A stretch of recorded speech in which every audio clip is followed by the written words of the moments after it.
Hello and welcome to this special video about the new 1.2 update for Divisimate. Since the initial release we got a lot of feedback and feature requests, and we have always continued to work on Divisimate to make it the most powerful tool that it can be. So with the free 1.2 update there are once more a bunch of improvements and new features coming to Divisimate. One thing that a lot of people were interested in was the Divisi Engine itself.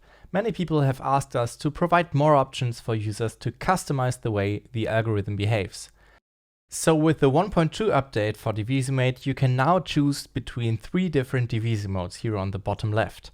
There is top down, bottom up and fill voices, each with a different behavior aimed at a different musical situation. Especially the fill voices mode is something that has been requested a lot. If you're playing less notes than active voices, in this mode the notes get doubled across the voices so that essentially every voice is assigned a note all the time. So you can go from unisons of all instruments to spread out chords within one performance. The bottom up mode is the original Divisi mode, assigning notes from the lowest to the highest voice, and top down is the exact reverse method. Since it's quite a lot of ground to cover, we made a separate video explaining how these new modes work and how to best use them. Do check that out if you want to learn more about it. And while we were meddling with the Divisi engine, we also introduced support for polyphonic aftertouch. If you have a keyboard that supports polyphonic aftertouch, Divisimate will split that up along with the voices and send the aftertouch data to the ports that are receiving the corresponding notes as well. The next big improvement, especially for users of key switch based instruments, is found in the transposer plugin. Here you can now exclude certain ranges from the effect of the transposer to make sure that only the part that you want to transpose is being moved around. Here's why this is useful. When you use key switch instruments, the key switches are usually on the very bottom and in rarer cases at the top range of the keyboard. To be able to switch articulations while you're playing, you could route the low range and a Divisi voice to your instrument.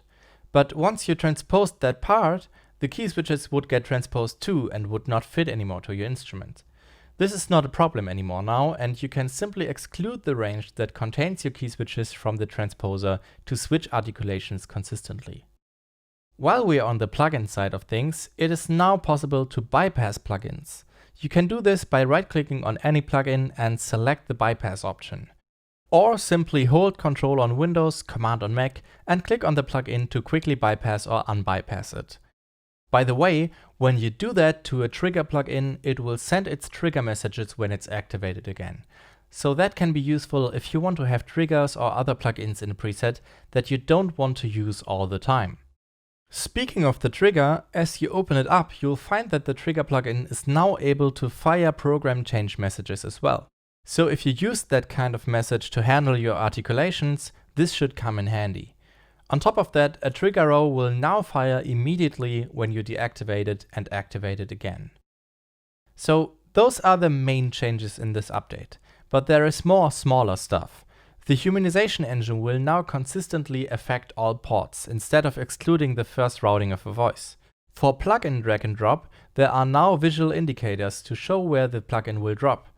And also we redesigned the remote setup page to offer the option to disable the MIDI remote functionality for program change or CC31.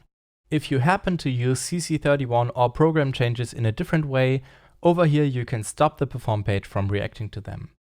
So that's Divisimate 1.2. You can check out the full changelog in the video description or on our website. And as usual, this is a free download for all existing users of Divisimate, and new users will get the most recent version right away. We hope you enjoyed this update. Actually, a lot of the new things in this update have been suggested by you, our users. So if you use Divisimate but you feel like there's an important feature that we are missing, please let us know in the comments or send us a message and we'll take a look at it. If you want to stay up to date on all the latest news, tutorials and all that, make sure you subscribe to this channel and hit the bell so you get notified when there's news. Thank you all for watching and see you the next time.